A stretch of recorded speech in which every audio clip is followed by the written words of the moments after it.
One of the questions we often get is, how can I create a thematic renderer, like a unique value renderer, but in CityEngine?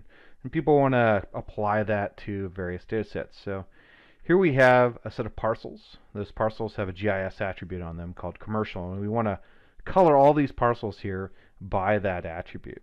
So we've written a little rule called zoning color, which does thematic coloring. Right, you can see when I dropped it on, it looked to the GIS attribute zoning, connected that to the parameter in the rule, and then in the rule itself, it's got all these exposed colors for different types of zoning types.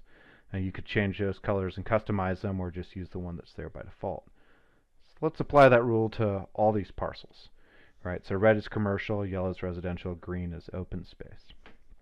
Now, the challenge is we actually have another type here. We have parking, but it doesn't exist in a rule. So let's actually edit this rule quickly. So here's the zoning color rule. At the top right, I've got my attributes, which control the colors that are applied to the different zoning types. So I'm going to copy this, right, duplicate it down. I'm going to change the name of the attribute from green space, right, to parking color. And then go ahead and change the color to a gray, which in hex is just D3, D3, D3. Okay, so then I look at the attribute that we actually attached the parameter that we attached the zoning attribute to. We want to add another option in that range list called parking. So you can pick it from that pull down.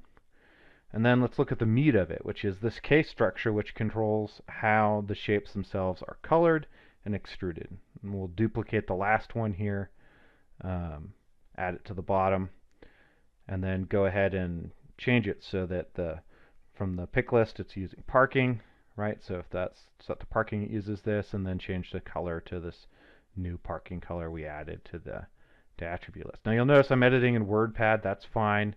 I'm going to save, post back as purely a text file. And right, we can go ahead and minimize that.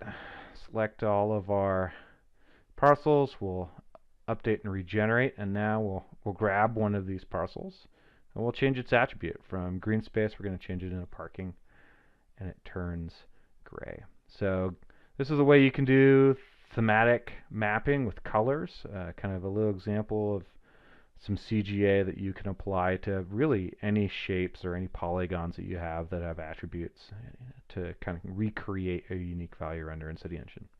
Download it, give it a try, and look for the next rule of the week.